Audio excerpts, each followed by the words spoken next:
Historia 1. El espejo maldito donde una monja vio al anticristo reflejado. Una monja se arrancó los ojos frente a un espejo. Pero sus hermanas juran que seguía viendo. En 1987, en el convento de Nuestra Señora del Silencio, en los Pirineos franceses, se registró uno de los eventos más extraños y silenciados por la Iglesia. Un espejo barroco, traído desde una abadía derruida del siglo XVII, fue instalado en el pasillo que conectaba la capilla con los dormitorios. La pieza, restaurada por encargo del Vaticano, tenía un marco tallado en madera negra, lleno de símbolos que nadie supo identificar. Pero desde el primer día, las cosas cambiaron. Las monjas comenzaron a despertarse a la misma hora, las 3:33 de la mañana. Algunas gritaban. Otras lloraban en silencio. Todas tenían el mismo sueño.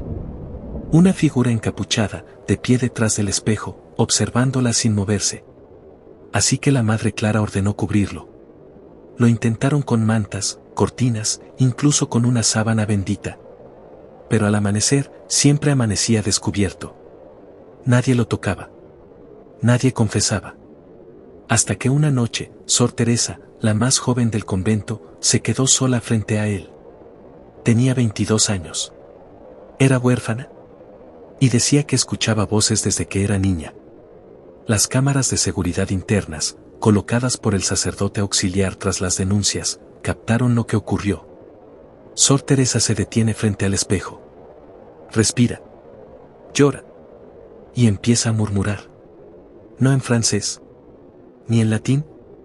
En una lengua que ningún experto ha podido identificar hasta hoy. Pero lo más perturbador es lo que ocurre con su reflejo.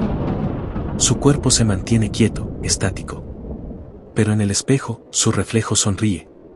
Y la sonrisa no es humana. En el segundo 46 del video, Teresa mete los dedos en sus ojos. Y se los arranca. Sin gritar. Y aún así, en el video, sigue mirándose. Después del incidente con Sor Teresa, la grabación fue enviada al arzobispado local. Pero en menos de 24 horas, un equipo del Vaticano llegó al convento y confiscó todo, cámaras, diarios, incluso los libros de oración. Nada de lo ocurrido fue explicado. Así que las monjas comenzaron a guardar silencio. Pero el miedo no se fue. Teresa sobrevivió. Fue internada en un hospital psiquiátrico en Toulouse bajo estricta vigilancia. Los doctores la describieron como clínicamente ciega, pero afirmaban que reaccionaba a los movimientos frente a ella, como si aún pudiera ver. Y lo más inquietante, en las paredes de su habitación, dibujaba el mismo símbolo una y otra vez. Una figura con cabeza de cuervo, manos humanas y una cruz invertida atravesándole el pecho. Cuando se le preguntaba qué significaba, siempre respondía lo mismo. Fue lo que vi. Lo que está por venir. Pero todo escaló aún más cuando la restauradora del espejo, una mujer llamada Camille Berthier, fue hallada muerta en su apartamento una semana después. El cuerpo estaba completamente seco. No quemado. No descompuesto. Seco. Como si le hubieran extraído cada gota de agua. A su lado, una carta escrita con su propia sangre decía: el espejo no muestra el reflejo. Muestra lo que ya está dentro de ti. Así que el Vaticano selló el convento. Declararon inhabitable el edificio por filtraciones de gas que nunca se comprobaron. Las pocas monjas que aún vivían fueron trasladadas. Pero algunas, en los meses siguientes, murieron en circunstancias sospechosas. Una fue hallada muerta frente a un espejo en una pensión de Marsella, con los ojos arrancados. Otra apareció en una iglesia abandonada, con la boca cosida con hilo de rosario. Y todas dejaron una nota, escrita a mano, en la que repetían una frase perturbadora. Ya lo vi. Y ahora él me ve a mí. Los registros del espejo fueron eliminados. No hay inventario. Ninguna prueba oficial de su existencia. Pero en foros de objetos malditos y coleccionistas de arte sacro, comenzaron a circular rumores de que alguien lo había robado. Un sacerdote caído en desgracia. O un obispo obsesionado con las profecías. El punto es que el espejo reapareció. En 2008, en una subasta clandestina en Praga. Fue comprado por un coleccionista ruso que lo instaló en su residencia. Una semana después, su hijo de 9 años fue grabado por una cámara doméstica riéndose solo frente a él. No parecía un niño. No tenía pupilas. Solo oscuridad. Y en el vidrio, una figura más alta. Demasiado alta para estar dentro de la habitación. Una silueta encapuchada que sonreía. El coleccionista ruso que compró el espejo, Pavel Orlov, fue encontrado muerto 15 días después de la grabación. Estaba arrodillado frente al objeto, con los ojos clavados en el cristal. No había signos de lucha, ni trauma físico. Pero su rostro tenía una expresión imposible. Una mezcla de éxtasis y terror absoluto. Sus últimas palabras quedaron registradas en una nota de voz enviada a su asistente. Ya no es un reflejo. Es una puerta. Y ya no está cerrada. Así que la policía clausuró la casa. Pero los archivos de video, filtrados por uno de los agentes forenses, mostraban algo que jamás llegó a los medios. Durante la inspección, el espejo captó algo más. En una de las grabaciones, sin que nadie se refleje directamente, la figura encapuchada sale del borde del marco. No de forma literal, sino como si estuviera detrás del vidrio, y más cerca cada vez que alguien parpadea. Expertos en simbología religiosa analizaron las formas talladas en el marco. Según ellos, no eran decoraciones. Eran letras en sánscrito mezcladas con glifos precristianos. Una frase incompleta. Aquel que se mire, abrirá la carne de su fe. Pero la historia no terminó ahí. Una grabación recuperada de un convento cerrado en Verona muestra a una monja repitiendo esa misma frase mientras se mutila el rostro frente a una cámara casera. Y detrás de ella, colgado en la pared, el mismo espejo. No un duplicado. El mismo. Las grietas en el vidrio, la marca en la esquina, todo coincidía. Así que surge la teoría más perturbadora: el espejo no se transporta. Se manifiesta. Se presenta donde haya fe y duda al mismo tiempo. Es una prueba. Una tentación. Un llamado. No todos lo ven. Solo aquellos que creen y al mismo tiempo sospechan. Lo que Sor Teresa vio en 1987 no fue una alucinación. Fue un aviso. Y lo que reflejó no fue el anticristo como figura profética. Fue el rostro de lo que cada uno lleva dentro. Una versión sin moral. Sin alma. Un eco invertido de lo que alguna vez fue humano. Hoy, en algunas iglesias rurales de Europa, los feligreses afirman que a veces, mientras oran, sienten una presencia detrás del confesionario. No escuchan nada. Solo perciben que, al abrir los ojos, su reflejo no hace lo mismo. Y en archivos de video analógico abandonados por parroquias clausuradas, se repite una secuencia inquietante. La cámara apunta al altar.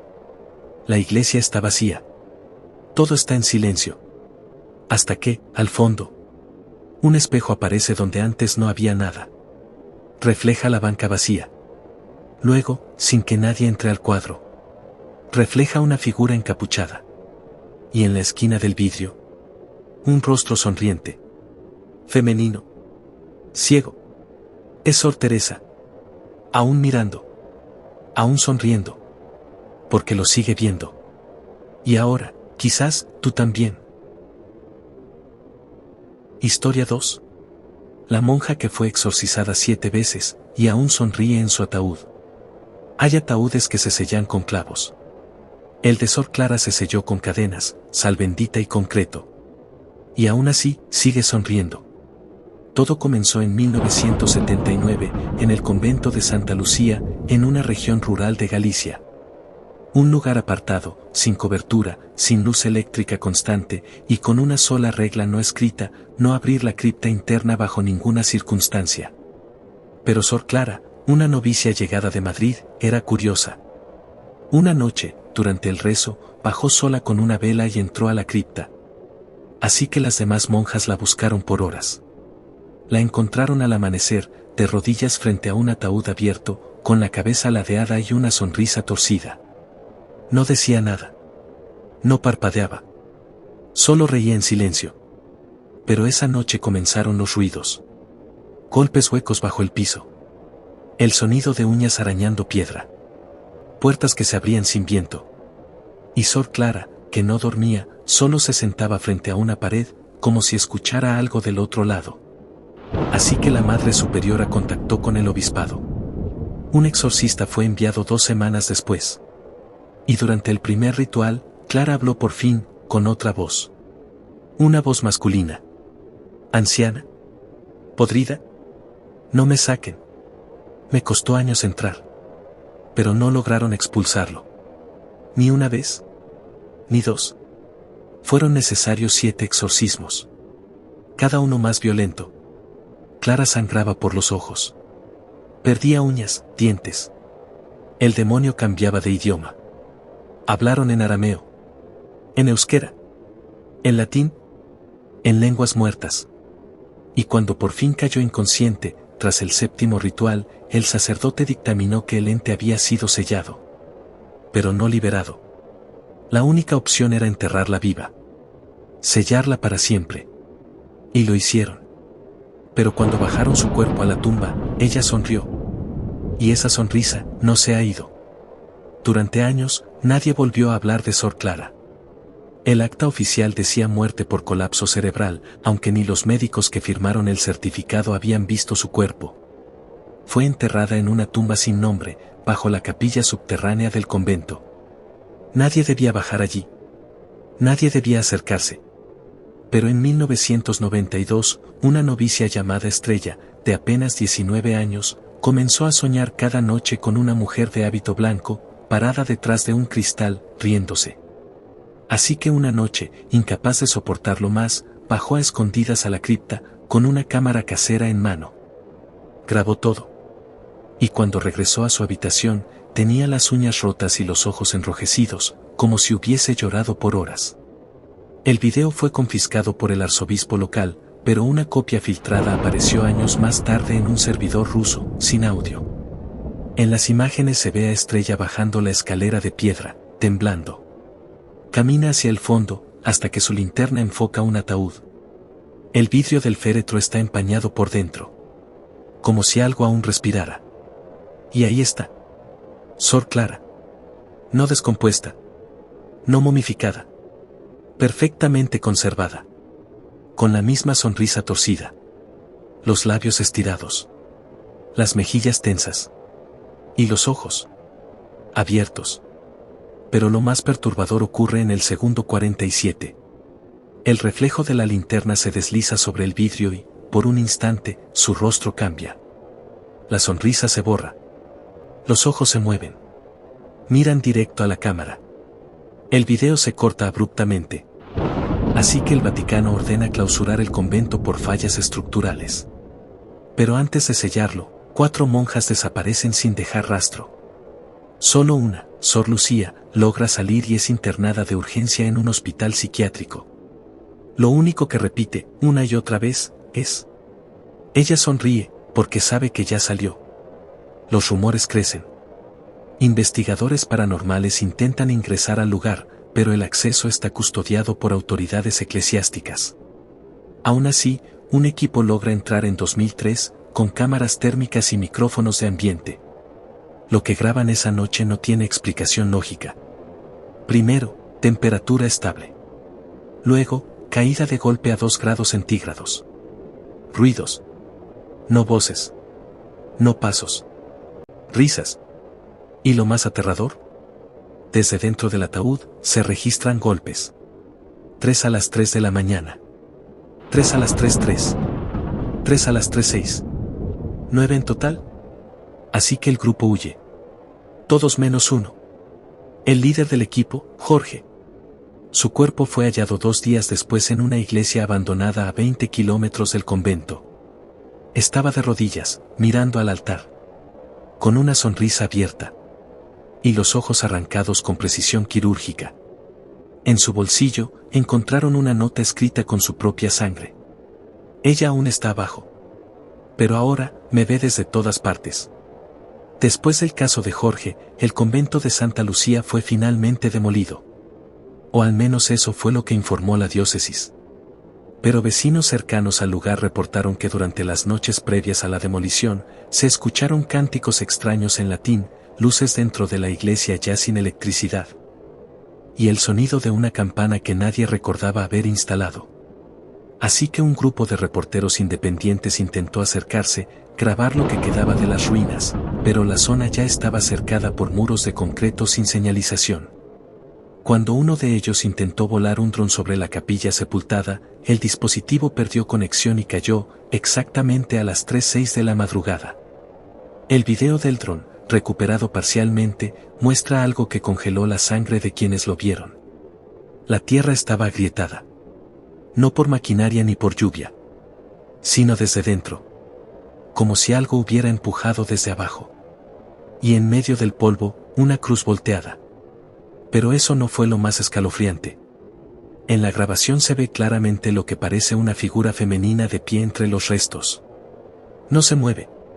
No camina. Solo observa. Y sonríe. El rostro coincide, según análisis faciales hechos por investigadores forenses, con el de Sor Clara. Una coincidencia imposible, si no fuera porque su cadáver fue desenterrado por órdenes del Vaticano y quemado en una ceremonia privada. O eso dijeron. Un año más tarde, en 2004, en un pequeño pueblo de Portugal, una monja apareció en la puerta de un monasterio. ¿Sin identificación? ¿Sin hablar? Solo escribía. En su diario, las mismas palabras se repetían. No era una posesión. ¿Era una invitación? Los doctores la diagnosticaron con esquizofrenia severa. Pero un sacerdote local revisó los escritos y se desmayó al reconocer uno de los símbolos, un glifo antiguo, usado solo en exorcismos del siglo XIV, que significa puerta abierta desde adentro. Ese símbolo fue hallado, semanas después, tallado en la parte interna de otros 3 ataúdes de monjas enterradas bajo rituales similares.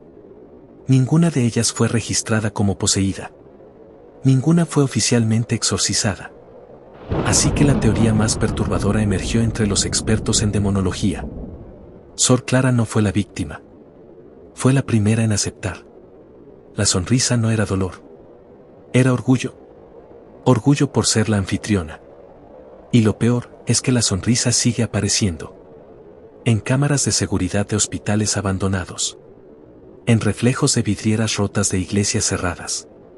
En velas que se apagan sin viento. Y en grabaciones rotas de monjas que ya están muertas, pero que en el último segundo mueven los labios como si dijeran algo. Un último mensaje. Siempre el mismo. Son 7. Solo faltan 6. Pero nadie sabe qué pasará cuando el séptimo diga que sí. Solo que, cuando eso ocurra, no hará falta exorcismo. Ni ataúd. Ni cadenas. Porque la sonrisa de Clara ya no estará en un cuerpo. Estará en todos. Historia 3. La iglesia que enterró viva a una monja por mirar al ente del altar.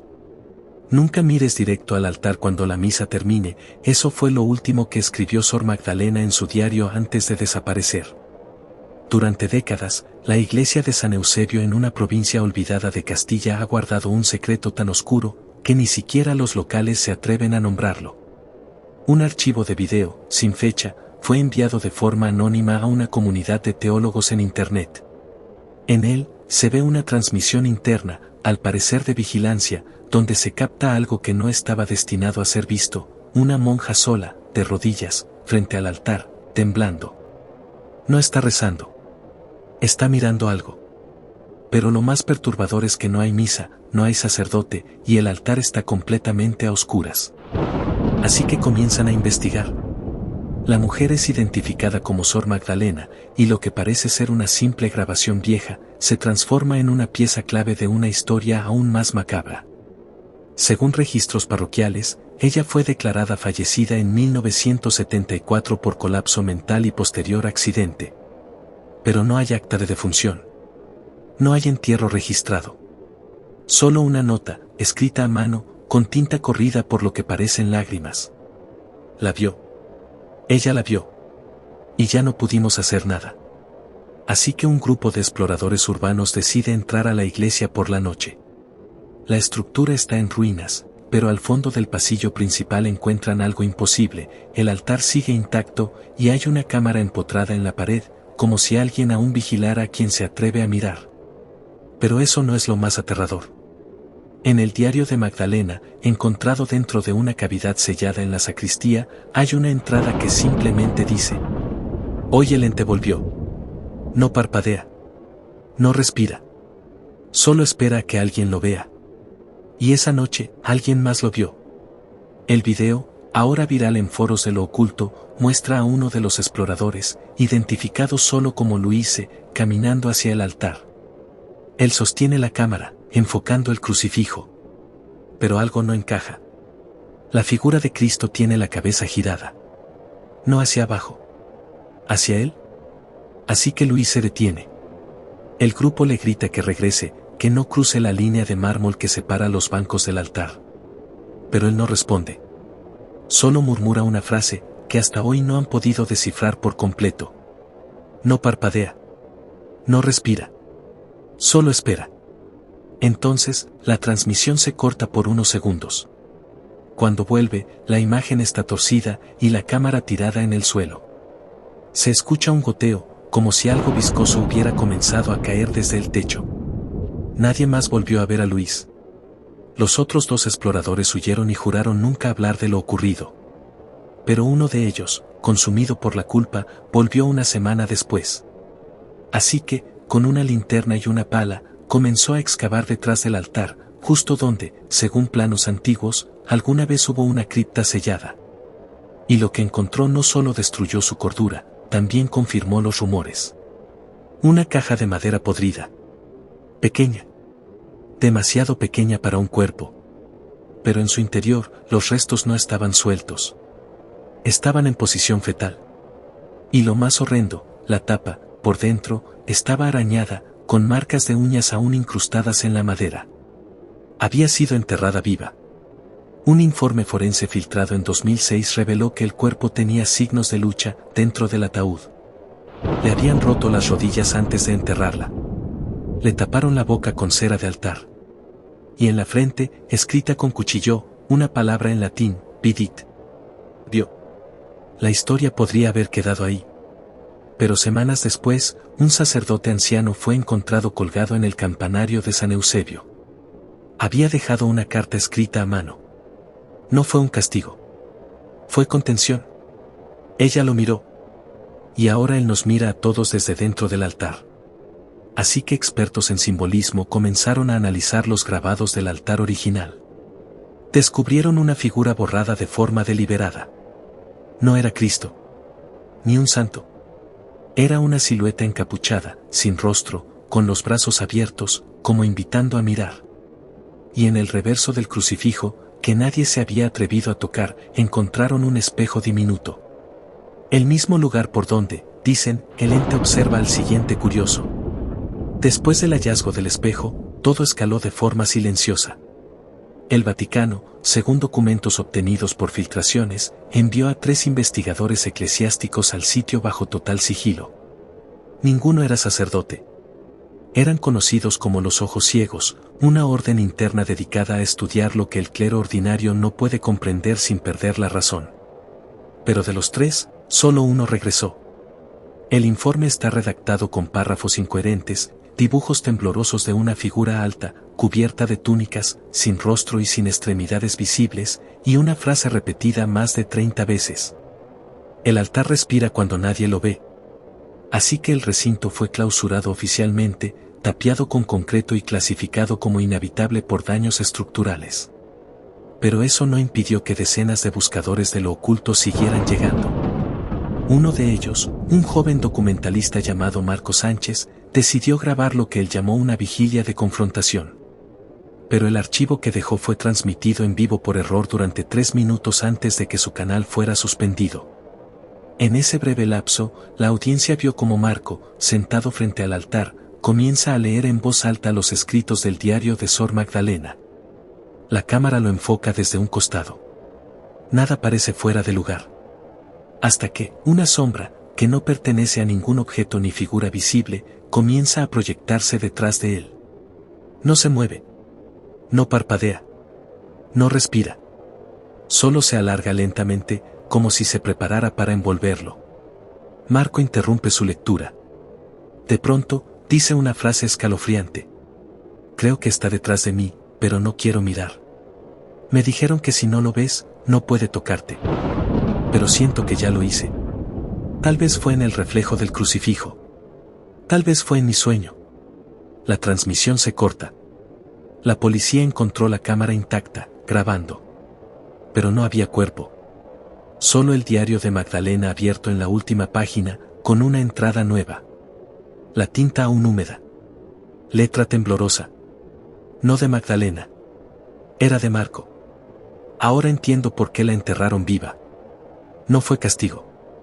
Fue sacrificio. Fue contención. El altar es la puerta. Y la mirada, la llave. Los restos óseos hallados en la cripta fueron incinerados por orden del arzobispo, sin autorización legal. Los sellos del Vaticano cubren ahora el ingreso a San Eusebio, donde ya no hay misas, ni luces, ni canto. Solo el altar. Y detrás de él, el espejo. Que aún refleja una figura. Alta. Sin rostro. Que parece más nítida cada vez que alguien nuevo lo ve en video. ¿Y tú? ¿Lo miraste demasiado tiempo?